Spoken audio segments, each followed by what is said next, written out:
Shalom, selamat bertemu kembali Bapak Ibu Saudara-saudara segenap jemaat kekasih Tuhan. Puji Tuhan, kita dipertemukan kembali dalam kesempatan yang sama untuk kembali bersama-sama mendengarkan, merenungkan firman Tuhan dalam program Renungan Harian. Mari sebelum itu kita berdoa, memohon pertolongan. Kita berdoa. Terpujilah Engkau Allah Bapa di surga, kami tetap mengucap syukur kepadamu karena sesungguhnya besar kasih sayang-Mu bagi kami semuanya.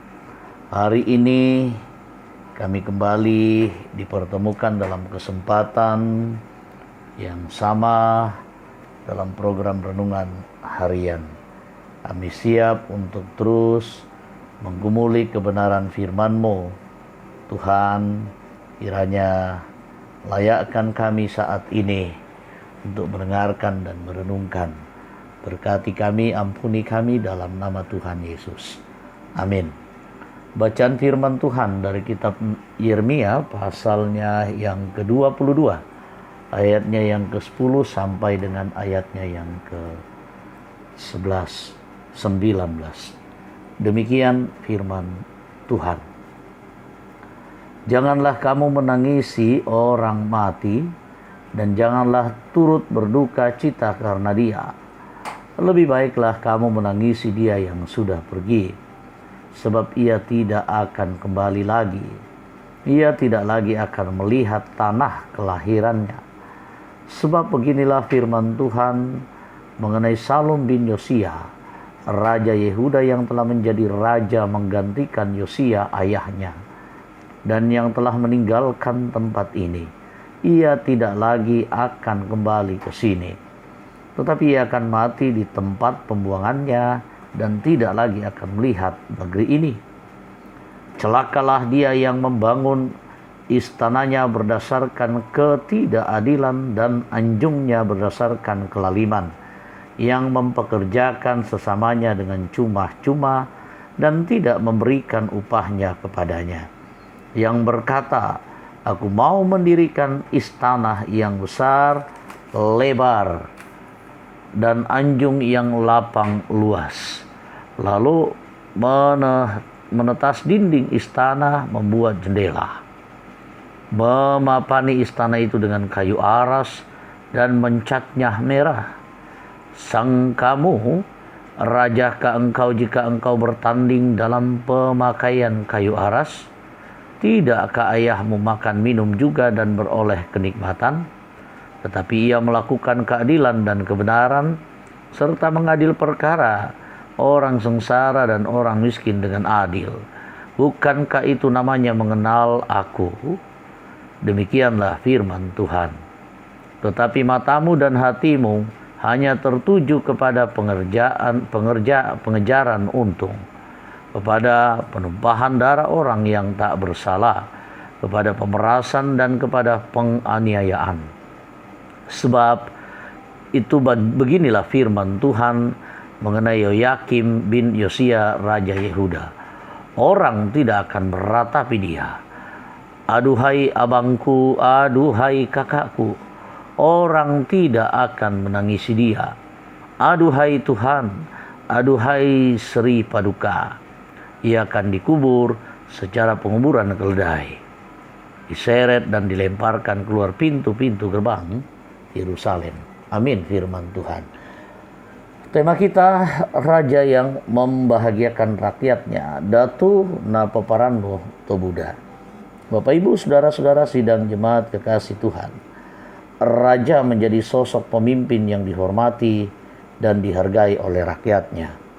Namun bukan hanya dihargai, tetapi raja juga menjadi tumpuan harapan bagi rakyat untuk menciptakan kondisi damai dan bahagia bagi semua orang. Nah Bapak Ibu, tak jarang rakyat memuji raja yang berlaku adil dan berlaku jujur. Namun tak jarang pula rakyat yang menghujat dan tidak senang kepada raja yang mementingkan diri sendiri dan melupakan rakyatnya. Nah, demikian dalam bacaan kita saat ini. Kita melihat bagaimana perbandingan raja yang disukai oleh Tuhan dan rakyat dengan raja yang tidak disukai oleh Tuhan dan rakyatnya. Nah, Raja Yosia menjadi gambaran raja yang peduli kepada rakyatnya dan juga saleh dan taat kepada Tuhan. Itulah sebabnya Tuhan mengasihi Yosia dan rakyat pun merasa senang dengan kepemimpinan Raja Yosia.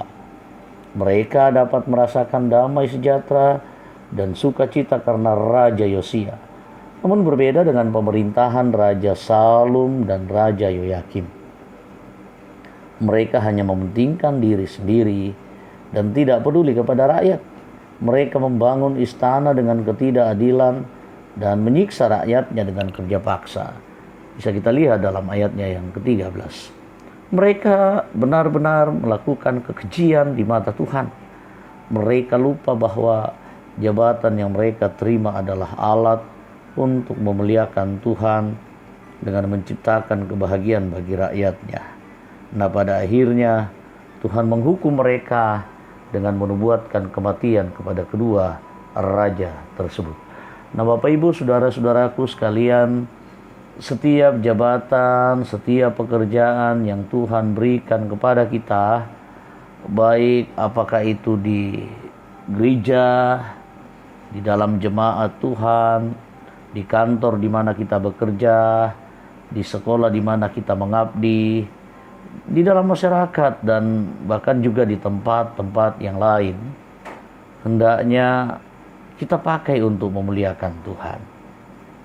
Hal itu dapat dilakukan dengan bekerja jujur, adil, tulus, penuh pengabdian untuk menciptakan kesejahteraan dan kebahagiaan bagi semua. Roh Kudus memberkati. Amin. Mari Bapak Ibu, saudara-saudara, kita bersyukur dan kita berdoa. Puji syukur firman-Mu, Engkau sudah memperkenankan kami mendengarkan, merenungkan. Buat kami paham Tuhan, buatkan kami untuk terus melakukannya dalam hidup kami. Liwat kesetiaan kami kepadamu, liwat tugas tanggung jawab jabatan apapun, pekerjaan, dalam aktivitas kami memuliakan-Mu Tuhan. Biarlah kami pun datangkan kebahagiaan, menjadi berkat dalam kehidupan kami. Engkau tentu memperlengkapi kami dengan cara-cara-Mu. Kami datang kepadamu menyerahkan hidup kami, Tuhan, sertai kami juga di dalam situasi yang masih sulit saat ini. Pandemi COVID-19 masih menjadi momok. Tuhan, yang sakit karena terpapar, teguhkan, kuatkan, sembuhkan, dan jaga lindungi kami semuanya. Kami yakin dan percaya saatnya ini akan berlalu dengan suasana sukacita, penuh kedamaian dan ketenangan anugerah Tuhan. Kami percaya juga Engkau menyertai kami dalam kehidupan keluarga kami, dalam rumah tangga kami. Anak-anak kami dalam pertumbuhan, pendidikan mereka, Tuhan berkati. Demikian juga yang di dalam duka cita ada begitu sangat banyak. Kami percaya Tuhan mengasihi, meneguhkan, menguatkan, memberkati, dan menghiburkan mereka. Demikian juga yang sakit, kami percaya anak kekasih Yosef dan Geral, Nyonya Yohana Bura, Nyonya Hermin Bongga, Bapak M. Pasalongan, Nyonya Depa Layukan, Bapak Yunus Lampung, Bapak Musa Tina, Nyonya Ludia Saloko, Nyonya Luciana Sareong, Nyonya Aceh Talane, Saudara Naftali Minda, Ibu Matilda Timisela, Nyonya Margareta Sarra, Bapak Eli Roy Kapo, Ibu Ludia Pariallo, Nyonya Ludia Kandola, Bapak Karel Paranoan, Nyonya Margareta Kobong, Oma Keti, Saudari Liliani, Bapak Agustinus A. Parangan, Bapak Filipus Silambi, Bapak Saudara Cakra Nalendra Sarira, Nyonya Naomi Marten Bunga, Bapak Oni Eslak Burlawal, Bapak Yusuf Rante, Nyonya Simon Tando, Nyonya Ibu Kiring Kalak Suso, Ibu Pondang Lande, Nyonya Matius Ruru, Nyonya Dorce Tumembo, Nyonya Esther Zainuddin, Diaken Nyonya CH Dengan, Nyonya Ludia Sonda, dan Ibu Selvi Silambi, Buang Silambi. Tuhan, teguhkan iman pengharapan kami, nugerahkan kesembuhan. Kami percaya juga yang sedang berjuang, anak-anak muda Tuhan, bukakan jalan bagi mereka untuk masa depan yang lebih baik. Kami segenap majelis gereja, biarlah Tuhan perlengkapi kami untuk melayani-Mu dan menyerahkan seluruh kegiatan pelayanan, perlengkapi kami. Dan sukacita karena pertambahan usia, kenaikan pangkat, berkat-berkat-Mu Tuhan, bagi mereka, bagi anggota jemaat, juga bagi Bapak Profesor Agus Salim yang baru saja diteguhkan. Biarlah sukacita itu selalu kepadamu lah. Engkaulah yang dipuji dan dimuliakan, dan kepadamulah kami selalu mengucap syukur. Berkati kami sekalian. Kami percaya pemerintah dan bangsa dan negara kami, Tuhan pasti selalu memampukan mereka. Sambut sempurnakan doa kami, di dalam nama Tuhan Yesus kami berdoa. Amin. Demikian renungan firman Tuhan, diberkatilah kita sekalian. Sampai jumpa. Terima kasih. Shalom bagi kita sekalian.